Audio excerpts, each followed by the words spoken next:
Hi friends, நம்ம சேனலை இப்பதான் ஃபர்ஸ்ட் டைம் பார்க்கறீங்கன்னா மறக்காம நம்ம சேனலை சப்ஸ்கிரைப் பண்ணுங்க. கூடவே பக்கத்துல இருக்க பெல் ஐகானையும் கிளிக் பண்ணுங்க. வாங்க ஃப்ரெண்ட்ஸ், வீடியோக்குள்ள போகலாம். ஹாய் ஃப்ரெண்ட்ஸ், நாம இன்னைக்கு இந்த வீடியோல பார்க்க போறது விநாயகர் சதுர்த்தி ஸ்பெஷல் சுண்டல் மற்றும் சர்க்கரை பொங்கல். வாங்க ஃப்ரெண்ட்ஸ், எப்படி நாம இன்னைக்கு வீடியோல விநாயகர் சதுர்த்தி ஸ்பெஷல் சுண்டல் வைக்க போறோம். அதுக்கு எப்படி பண்ணலாம்னு பார்க்கலாம். சுண்டல் கடலை நீங்கள் வெள்ளை கடலை, கருப்பு கடலை எது வேணாலும் எடுத்துக்கலாம். அதில் உங்களுக்கு தேவைக்கேற்ப இப்போ நான் 1 கப்பு கடலை எடுத்து நைட்டே ஊற வச்சுருக்கேன் காலையில் ரெடி பண்ணுறதுக்காக. இப்போ நீங்கள் ஈவினிங் வைக்கிறீங்க அப்படின்னா நீங்கள் காலையில் ஊற போட்டால் போதும். அப்படி ஓவர் நைட்டு ஊற போட்டிங்க அப்படின்னா உங்களுக்கு கடலை நல்லா ஊறி சூப்பராக ரெடி ஆயிரும். அப்போது நீங்கள் தேவைப்பட்டால் 2 உப்பு கூட அதில் கடலையிலே சேர்த்துருங்க. அப்படி நீங்கள் சேர்த்துட்டீங்க அப்படின்னா கடலையிலே உப்பு ரொம்ப சேர்க்க வேண்டாம். பாதி நம்ம வேக வைக்கும்போது போட்டுக்கலாம். கடலையிலே உள்ள எல்லாம் நல்லா பிடிச்சிடும். அப்புறம் நல்லா இருக்கும் கடலை. இப்போ நம்ம நைட்டே ஊற வச்ச கடலை இப்போ காலையில் ரெடி பண்ண போகிறோம். இப்போ இதுக்கு 1 கப்பு கடலை எடுத்துருக்கிறேன். இப்போ குக்கரில் தான் நம்ம வேக வைக்க போகிறோம். 1 கப்பு கடலைக்கு 1.5 கப்பு தண்ணி குக்கரில் சேர்த்துடலாம். இப்போ குக்கர் அடுப்பில் வச்சு நம்ம ஆன் பண்ணியாச்சு. குக்கரில் இப்போ 1.5 கப்பு தண்ணி சேர்க்க போகிறோம்.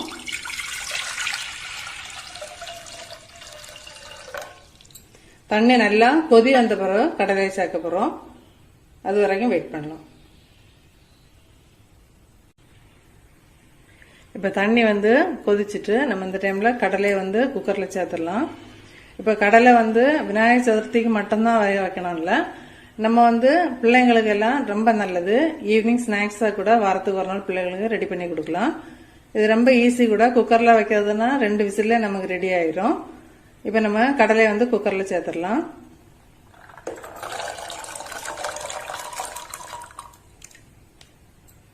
இப்போ கடலை நம்ம ஊற வைக்கும் போதே ஒரு 1/4 டீஸ்பூன் அளவு உப்பு சேர்த்துருக்கிறேன்.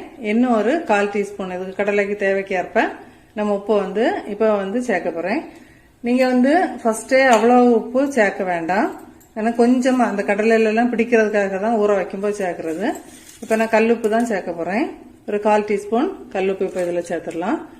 இனி குக்கரை மூடி 2 விசில் வர வரைக்கும் வெயிட் பண்ணலாம். 2 விசில் வந்த பிறகு பார்க்கலாம். நம்ம இப்போ குக்கரை மூடி விசில் போட்டு வச்சாச்சு. இனி இப்போ 2 விசில் வந்தோடனே நம்ம ஆஃப் பண்ண போறோம்.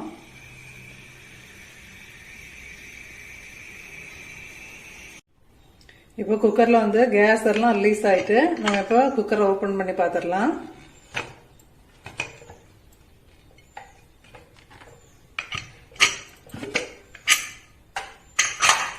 கடலை சூப்பரா சாஃப்டா வெந்திருக்கு.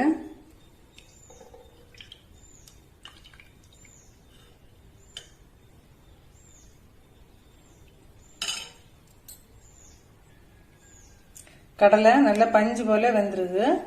இப்ப நம்ம இதை கொஞ்சம் தேங்காய் எல்லாம் ரெடி பண்ணி எடுத்துட்டு தாளிச்சு எடுத்துடலாம். இப்ப நம்ம கடலையை தாளிச்சு எடுத்துடலாம். அதுக்கு நம்ம கடலையை வேக வச்ச கடலையை நல்லா வடிச்சு எடுத்துருக்கிறோம். 1/2 கப்பு தேங்காய் எடுத்துருக்கிறோம். கருவேப்பிலை, வரமிளகாய். இப்ப எண்ணெய் தாளிக்கிறதுக்கு தேங்காய் எண்ணெய் தான் எடுத்துருக்கிறேன். உங்களுக்கு தேவைப்பட்ட நீங்க எடுத்துக்கலாம். இப்ப தாளிச்சிடலாம். நம்ம இப்போ தாளிக்கிறதுக்கு சட்டி அடுப்பில் வச்சாச்சு. இப்போ இதுல 1 ஸ்பூன் தேங்காய் எண்ணெய் சேர்த்துடலாம். எண்ணெய் சூடானோடனே நம்ம இப்போ 1/2 டீஸ்பூன் கடுகு சேர்க்க போறோம்.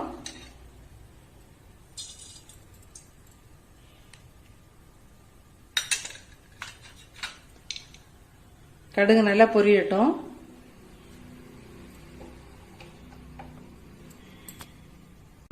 கடுகு நல்லா பொரிஞ்சாச்சு. இந்த டைம்ல நம்ம வரமிளகாய் 2 எடுத்து வச்சிருந்தோம். அதை இப்போ பிச்சு அதில் சேர்த்துடலாம்.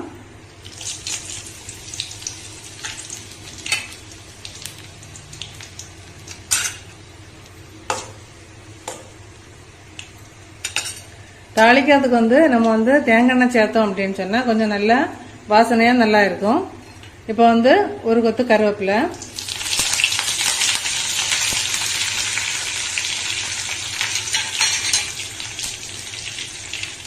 இப்போ எடுத்து வச்சிருந்த அரை கப்பு தேங்காயும் அதில் சேர்த்துடலாம்.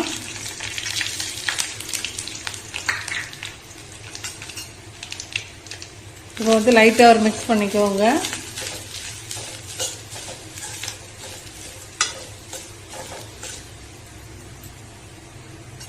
இப்போ வடிச்சு வச்ச கடலையை நம்ம இப்போ அதில் சேர்க்க போகிறோம்.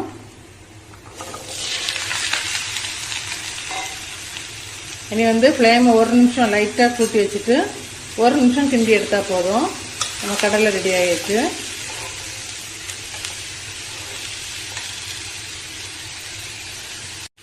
நம்ம சுண்டல் இப்போ சூப்பராக ரெடி ஆகிட்டு நம்ம ஃபுல்லாக மிக்ஸ் பண்ணிட்டோம். நல்லா ஒரு நிமிஷம் மிக்ஸ் பண்ணால் போதும்.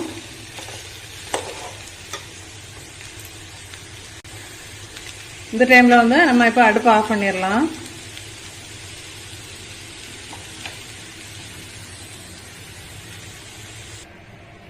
இப்போ விநாயகர் சதுர்த்திக்கு சுண்டல் வந்து சூப்பராக ரெடி பண்ணிட்டோம். ட்ரை பண்ணி பாருங்க. நாம இன்னைக்கு இந்த வீடியோவில் பார்க்க போகிறது விநாயகர் சதுர்த்தி ஸ்பெஷல் சர்க்கரை பொங்கல். அது வந்து ரொம்ப ஈஸியாக பிகினர்ஸ் கூட பண்ணுற மாதிரி குக்கர்லேயே வைக்க போகிறோம். இப்போ நான் வந்து 1 கப்பு அரிசி எடுத்துருக்கிறேன். 1 கப்பு அரிசிக்கு 2 கப்பு தண்ணி எடுக்க போகிறோம். குக்கரில் வைக்கிறதுக்கு அது கரெக்டான அளவாக இருக்கும். நீங்கள் சில சமயம் அரிசி வந்து கொஞ்சம் சின்ன பொன்னி அரிசி, அந்த பொன்னி பச்சை அந்த மாதிரி ஏதாவது எடுத்தீங்க அப்படின்னா கொஞ்சம் கம்மி பண்ணிக்கலாம். இது வந்து நம்ம கடையிலே வாங்கின நாட்டு அரிசி. அது வந்து 1 கப்பு அரிசிக்கு 2 கப்பு தண்ணி கரெக்டாக இருக்கும். இப்போ நம்ம வந்து குக்கரில் வந்து 2 விசில் வச்சா போதும். இப்போ தண்ணி கொதிக்கட்டும். நம்ம இப்போ அரிசி அதில் சேர்த்துடலாம்.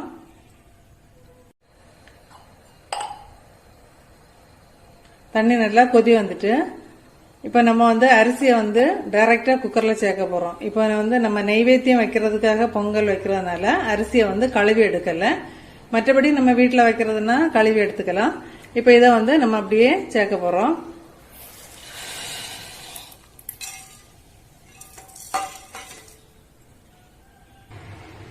இப்போ கொதிக்கிற தண்ணியில நம்ம அரிசியை சேர்த்துட்டோம். இந்த டைம்ல வந்து ஒரு கரண்டி எடுத்து ஒரு மிக்ஸ் பண்ணிக்கலாம். அப்படியே ஒருக்கா மிக்ஸ் பண்ணிட்டு இது வந்து குக்கர்ல நம்ம வைக்கிறதுனால அது பொங்கி பாஞ்சு வேஸ்ட் ஆகாம இருக்கிறதுக்காக வேண்டி நம்ம இப்போ 1 ஸ்பூன் நெய் இப்போ அதில் சேர்க்க போறோம்.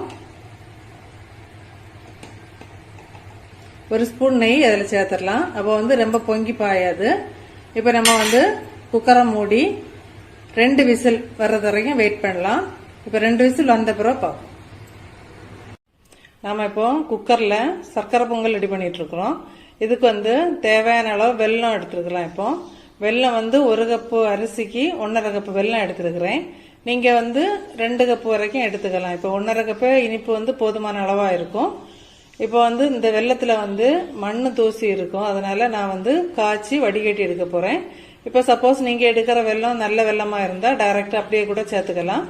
இப்போ இதை வந்து காய்ச்சி எடுத்துட்டு வந்துடலாம். இப்போ வெல்லத்து கூட நம்ம இப்போ 1/4 கப்பு தண்ணி சேர்த்து காய்ச்சி வடிகட்டி எடுக்க போறோம். நாம இப்போ குக்கர் ஆஃப் பண்ணி வச்சிருந்ததா அது வந்து விசில் ரிலீஸ் ஆகுறதுக்கு முன்னாடி நம்ம இதெல்லாம் ரெடி பண்ணி எடுத்துட்டு வந்துடலாம். நாம இப்போ வெல்லத்துல 1/4 கப்பு தண்ணி சேர்த்து அடுப்புல வச்சிருக்கிறோம். நம்ம இப்போ பாகுபதம் பார்க்கல, அதை வந்து கரைச்சி எடுத்துட்டு அதை ஃபில்டர் பண்ணி எடுக்க போறோம். வெல்லம் வந்து கொஞ்சம் கரையட்டும்.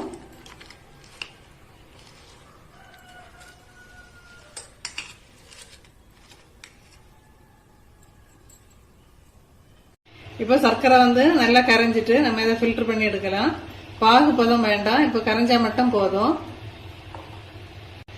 இப்போ வந்து கேஸ் எல்லாம் ரிலீஸ் ஆயிட்டு நம்ம இப்போ குக்கரை ஓபன் பண்ணிடலாம். இப்போ வந்து அரிசி வந்து சூப்பரா சாஃப்டா ரெடி ஆயிருக்கு. நம்ம இப்போ வந்து சர்க்கரை பாகு வந்து சர்க்கரை பாகு இல்ல வெள்ளை கரைசலை வந்து இப்போ இதுல ஃபில்டர் பண்ணி ஊத்திடலாம். இப்போ வந்து நம்ம இந்த பொங்கல் வச்சிருந்த சாதத்தை வந்து ஃபர்ஸ்ட் நல்லா கிண்டிக்குவோங்க. இனி வந்து வெள்ளத்தை வந்து அதில் ஃபில்டர் பண்ணி ஊற்றிடலாம்.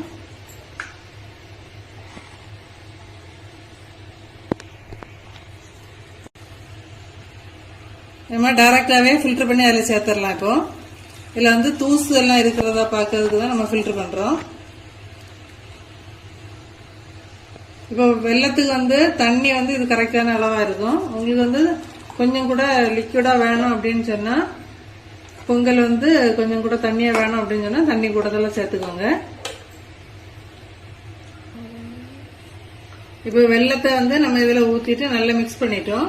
ஒரு நிமிஷம் இருக்கட்டும். நம்ம இந்த டைம்ல வந்து தேங்காய் பூ நம்ம வந்து திருவி வச்சிருந்த தேங்காய் அரைக்கப்படுத்து வச்சிருந்தோம், அதை சேர்த்துக்கலாம். ஏலை பொடி வந்து உங்களுக்கு வந்து சுக்கு பிடிக்கும் அப்படின்னா சுக்கும் கூட சேர்த்துக்கலாம். அப்படி இல்லைன்னா ஏலை பொடி மட்டும் 1/8 டீஸ்பூன் அளவுக்கு சேர்த்துக்கோங்க. நம்ம வந்து ஃபர்ஸ்ட் வந்து அரிசியை வந்து குக்கர்ல சேர்க்கும் போது வந்து ஒரு ஸ்பூன் நெய் சேர்த்திருந்தோம். இனி வந்து லாஸ்டா வந்து நம்ம வந்து நட்ஸ் எல்லாம் வதக்கி ஊத்தும் போது சேர்த்துக்கலாம்.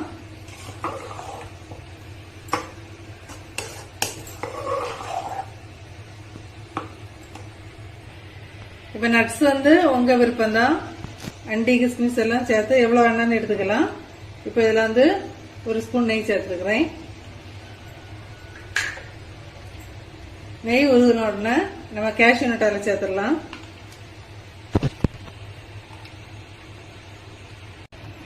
இப்போ கேஷ்யூ நட் இதில் சேர்த்துடலாம். ரொம்ப கறியை விட வேண்டாம், கொஞ்சம் செவக்கட்டும்.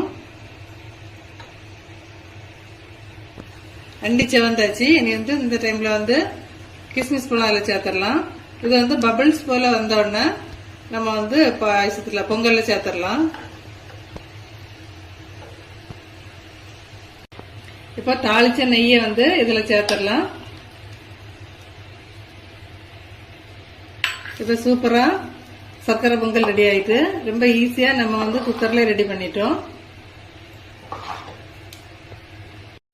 இப்போ சூப்பரா மணக்க சர்க்கரை பொங்கல் ரெடி ஆயிட்டு. இப்போ வந்து பிகினர்ஸ்க்காக ஒரே ஒரு டிப்பு.